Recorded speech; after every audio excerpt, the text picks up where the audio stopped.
c'est celui qui mange le pain de la souffrance. C'est celui depuis le matin, il est assis sur l'internet, il cherche les enseignements. Et en cherchant les enseignements, tu vas cueillir les cloquettes sauvages. Tu vas cueillir les enseignements. Jésus est resté les 4 jours. Or, les bien-aimés, Paul, il aura toujours raison. Paul dit dans 1 Corinthiens 15, à partir du verset 1 jusqu'à verset 2, il dit, ce que nous vous prêchons, il faut le retenir tel qu'il a été prêché. C'est-à-dire, le salut, c'est retenir ce que les apôtres ont prêché dans les mêmes termes. C'est-à-dire, si on ne retient pas ce que les apôtres ont prêché, partout où on ne retient pas l'enseignement des apôtres, partout, ils croient en vain. Même si se réunissent en tapant le main, leur foi c'est en vain. Et il descend en bas et dit, Christ est mort et il est resté le 3e jour selon les Écritures. Or, le salut Christ, Jésus avant de mourir l'a dit aux apôtres, le salut c'est tous ceux qui croiront aux paroles qui sortiront de la bouche des apôtres. Tu ne peux pas être inspiré plus que les apôtres. Amen. Tu ne peux pas être inspiré plus que Paul. Parce que Paul a vu Christ glorieux. Amen. Vous savez, pourquoi seulement Pierre, Jacques et Jean qui ont écrit? Il faut se poser cette question. Pourquoi les autres, les Matthias, les autres n'ont pas écrit? Parce que pour écrire, il faut voir Christ dans sa forme glorieuse. Or, les gens qui ont vu Christ dans sa forme glorieuse, c'est Pierre, Jacques, Jean et Paul. Parce que Christ a dit ceci aux apôtres, les autres, vous n'allez pas mourir jusqu'à ce que vous allez voir moi dans la gloire.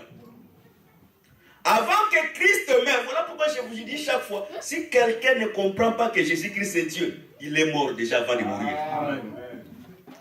Parce que Dieu c'est qui? C'est celui qui maîtrise le temps. C'est-à-dire, Christ peut aller, il peut reculer, il peut même précéder la promesse, bien que la promesse n'est pas encore accomplie. Voilà pourquoi Melchisedec pouvait apparaître au temps où le sacerdoce de la grâce n'est pas encore manifesté.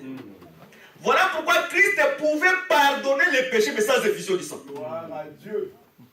Il dit à quelqu'un qui te regarde, tes péchés te sont pardonnés. Or, Moïse dit, sans l'effusion du sang, il n'y a pas pardon sur le péché. Mais lui, comme il pouvait précéder le temps, il savait que quand je vais arriver à la croix, la solution va se manifester à celui que j'ai pardonné.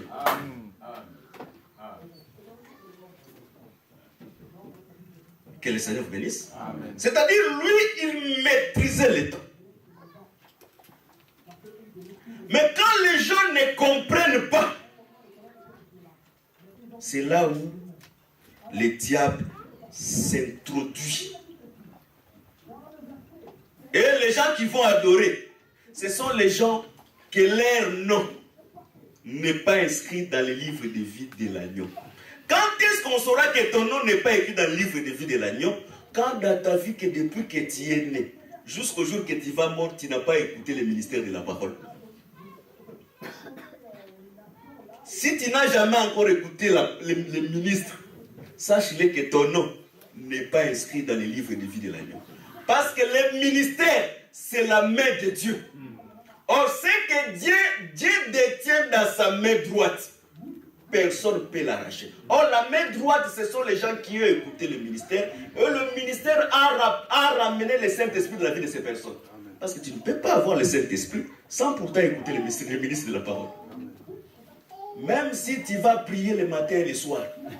Seigneur, que j'ai le Saint-Esprit. Tu n'auras pas le Saint-Esprit. L'autre, il a fait des aumônes, il a fait des offrandes, jour et nuit. Corneille, il a fait beaucoup d'aumônes, beaucoup d'offrandes. Il n'a jamais reçu le Saint-Esprit.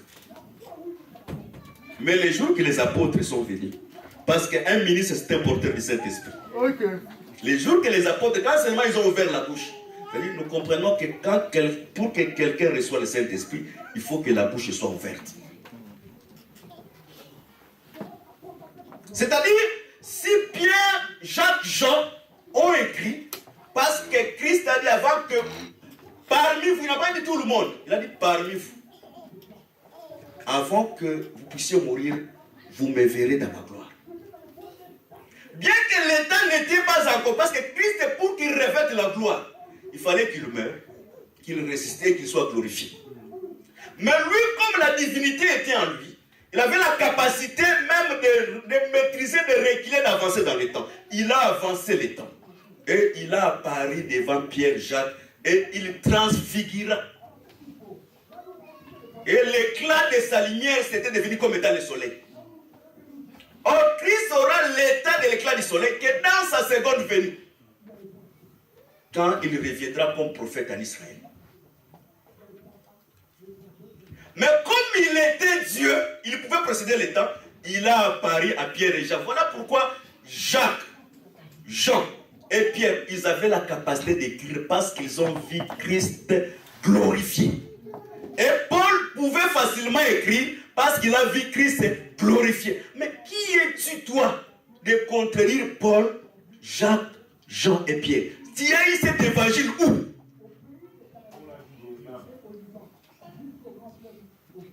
C'est comme un prédicateur des groupes de prière, il dit, je dirai à Dieu quand je vais arriver au ciel, donne-moi tous les âmes que les femmes ont prêchées. Et lis très bien la Bible. La Bible dit Moïse, le seul qui a vu Dieu face à face. Mais les autres, Dieu parlait par les énigmes, par les songes. Mais Moïse, le jour qu'il a vu l'arbre prendre le feu, Moïse n'a pas tourné le regard pour voir Dieu. C'est le Dieu que nous prêchons. Quand il est dans sa gloire, tu ne peux pas tourner ton regard pour le voir. Vous savez, tu as déjà vu un lion en train de rougir et que les animaux s'approchaient d'un lion. Dis que c'est un faux lion. Le lion, quand il rougit dans la brousse, tous les animaux sont... Chacun prend sa route. C'est pour dire que Dieu dans son état. Parce que nous avons Dieu dans la lumière accessible et Dieu dans la lumière inaccessible. Dieu dans la lumière inaccessible, tu ne peux pas le voir. Voilà pourquoi les Juifs, les Israélites, en ayant cette connaissance, même le jour que l'ange de l'Éternel a apparu à Manoé, à sa femme, ils avaient peur, en étant un humain, de soulever sa face pour voir Dieu. Mais toi, que tu puisses te tenir devant le Créateur. D'ailleurs, dans le jugement dernier, personne ne sera sauvé. Dieu n'a pas le temps de commencer à te dire, tu as fait ceci, tu as fait ceci, est-ce que je peux négocier avec les juges ou les avocats? C'est fini. Le ministère de l'avocat, c'est aujourd'hui. Quand il va revêtir, il va se déshabiller de cet vêtement, il doit revêtir l'habit des juges. Tu as vu le diable, il a demandé à Dieu. Il faut se poser la question, le diable a demandé à Dieu. C'est toi-même qui m'as envoyé pour venir séduire Adam et Ève. Mais quand Dieu juge, quand il revête les habits du jugement, il n'a pas de conseiller. Et il n'a pas le temps que tu puisses te retrouver devant lui. Que les sœurs bénissent. C'est-à-dire, le séjour des morts, c'est tout enseignement qui est contraire à la parole de Dieu. Voilà pourquoi nous, comme étant ministres, même si tu te coloqué de sauvage dans l'éternel, même là où tu es, nous avons la farine. Parce que la farine, comme étant la vraie parole, c'est pour enlever la mort dans la nourriture. Et je dis chaque fois, quand tu prêchais mal sur Malachie 4, maintenant, moi je viens, non, ce que tu prêches c'est mauvais. Maintenant je passe, moi je veux prêcher les 7 secrets de la version. Non. La même nourriture que les fils des prophètes ont allé cueillir. C'est la même nourriture qu'on a mis la farine là-dedans.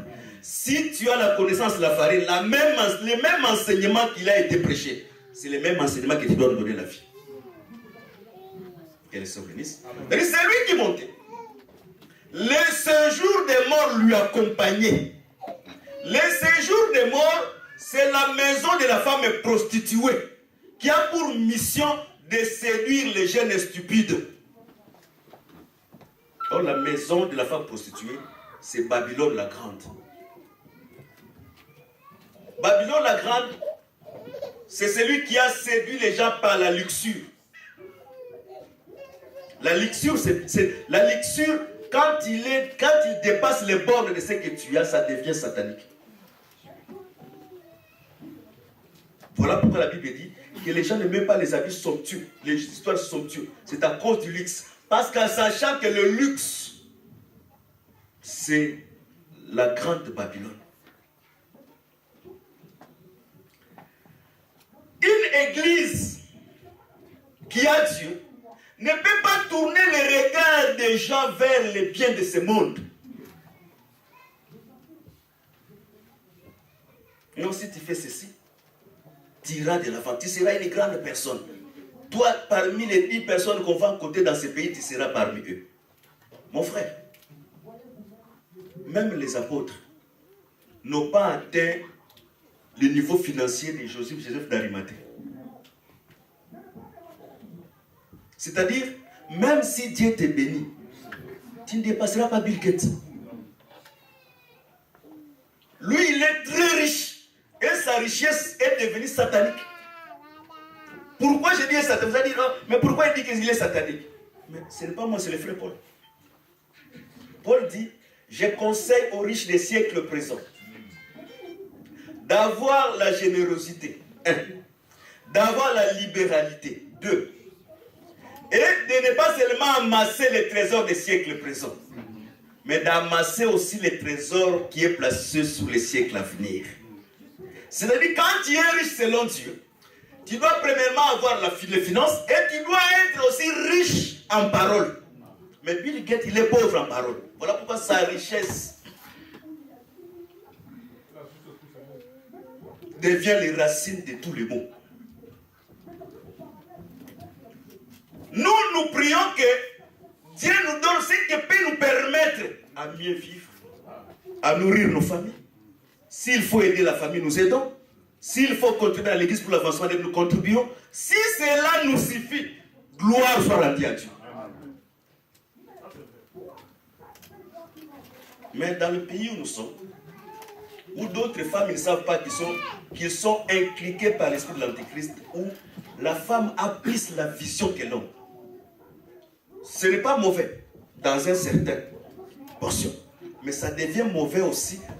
Il y a beaucoup de frères qui ont des dettes ici parce que les femmes, il a pris des sacs de 500, des sacs de 700, des jupes de 800, des jupes de 900. Et les frères, financièrement, par rapport à sa revenu mensuel, il est par terre. Parce que le regard de la femme est vers la luxure.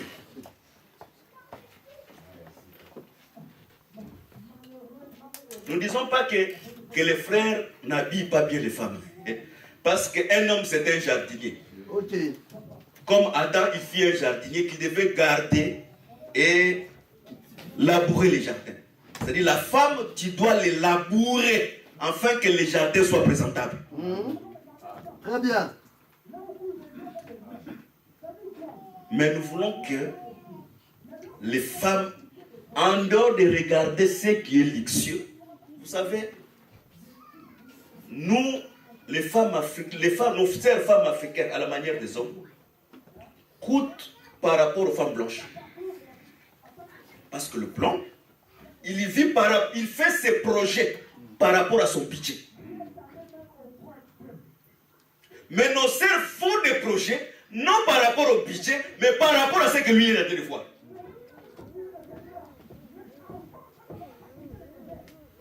Et quand ça ne va pas marcher, oh, votre église là, il n'y a pas la puissance. S'il y avait la puissance, on allait progresser. Non, la puissance de Dieu, pour que Dieu se manifeste, le premier, c'est respecter la parole de Dieu. Quand il respecte ma loi, Dieu seulement ordonne le reste. Quand on ne respecte pas la parole, Dieu n'est pas là. Tout est nié. Mais le séjour des morts, parce que la mort que les gens meurent aujourd'hui, ils ne sont pas encore morts. Ils dorment. Mais la vraie mort, c'est quand un enseignement qui est contraire au fondement des Écritures des apôtres. C'est ça que nous appelons le séjour des morts. Si même tu marches, mais si cet enseignement se trouve en toi, tu es déjà un mort. Voilà pourquoi nous disons, évitez d'être les fanatiques des hommes. Même dans notre évangile, évitez d'être les fanatiques des hommes. Vérifiez les Écritures. Si ce qui est dit est conforme aux Écritures, dis Amen. Parce que notre salut dépend de ce que nous entendons. Amen. Notre prospérité dépend de ce que nous entendons. Voilà pourquoi le rôle du cheval, le rôle du faux prophète, c'est enfin que la bête soit adorée. Quand tu trouves dans une assemblée telle que nous sommes avec les pasteurs de Rocher, moi je commence à élever le pasteur Rocher en dehors de la parole. Et lui il commence à élever en dehors de la parole. Sache-le que le diable est entré dans cette assemblée. Dans la vraie église, on se dit la vérité les uns et les autres. C'est ça qui fait la bonne marche d'une assemblée. Mais quand tu trouves que pour que nous soyons, ah mais si ce n'est pas cette père ici, ah non on ne sera pas. C'est Dieu, c'est lui qui nous a fait que tu as fait. Personne n'a fait notre pour qu'il soit. C'est lui qui nous a fait pour que nous soyons, c'est le Seigneur. Mais en matière des hommes, quand quelqu'un te fait du bien, sois reconnaissant. Voilà. Que les saints bénissent. Ou les pasteurs ont changé de nom. Parce qu'aujourd'hui, il y a les changements de nom. Il y a le temps, c'est le bishop qui règne. Il y a un autre temps, c'est le archbishop qui règne. Mais aujourd'hui, c'est Daddy qui règne. Daddy. Ah, Daddy. Tu vois là, quand on l'appelle Daddy, il devient orgueilleux. Que Dieu nous garde. C'est-à-dire, dans le temps de la fin où nous sommes, le rôle de l'antichrist, maintenant on explique, c'est afin que les gens puissent recevoir la marque de la bête. Et celui qui a l'intelligence puisse calculer le nombre de la marque de la bête. Je vais me limiter ici. Avant, quand on voyait quelqu'un seulement porter un vêtement qu'on écrit, ah, c'est lui le diable, c'est lui le diable. Quand il y a des marmites là qu'on écrit 555, et on a mis l'autre là-bas, 111, ah, ça fait 600, c'est le diable. Non. La Bible dit c'est lui qui a l'intelligence. Parce que pour calculer, il faut avoir l'intelligence. Si tu n'as pas l'intelligence, tu ne peux pas calculer. Or, l'intelligence, la Bible dit, le Fils de l'homme nous a donné l'intelligence. C'est-à-dire, on ne calcule pas la connaissance de l'enseignement de la parole. C'est-à-dire, c'est au travers de l'enseignement qu'on peut calculer. Ça, c'est le 666. Mais écrit comme ça par les chiffres, non, c'est un marque d'homme. C'est-à-dire, le mauvais enseignement, c'est le 666. Pour calculer, il faut avoir l'intelligence. Voilà pourquoi la Bible dit ceux qui seront intelligents, ça c'est Daniel qui dit, ceux qui auront l'intelligence, ils vont persévérer jusqu'à la fin. C'est l'intelligence, la connaissance nous permet de déchiffrer par l'enseignement des apôtres que ici, c'est la marque de la bête. Parce que la bête, il peut parler de Dieu, mais à la fin, il va seulement tordre un petit sens. Et quand cet enseignement entre en toi, tu es scellé. Voilà pourquoi je vous dis aujourd'hui, tout celui qui a un mauvais enseignement, il ne sera pas sauvé. S'il meurt aujourd'hui, même s'il se voit innocent, mais il a participé au mensonge en fait qu'il soit condamné. Je termine parce que pour dire, Thessaloniciens dit ceci. Dieu, quand tu crois à la vérité, Dieu a mis en toi une puissance pour que tu puisses croire en vérité. Mais si Dieu te prive de la puissance de la vérité, Dieu va maintenant donner la puissance de croire au mensonge. Le fait de croire au mensonge, même si tu n'as pas prêché, Paul dit, ça c'est le péché de participation. Aller là où on prêche les mauvais enseignements, c'est le péché de participation. Comme tu as participé au mensonge, tu boiras les coupes de la colère de Dieu. Voilà pourquoi je dis chaque fois, les prières que nous faisons, c'est aujourd'hui pour rendre hommage à Dieu. Mais les mêmes prières que nous faisons, demain, ça sera un jugement que Dieu va déverser sur la terre. Que le Seigneur vous bénisse. Amen.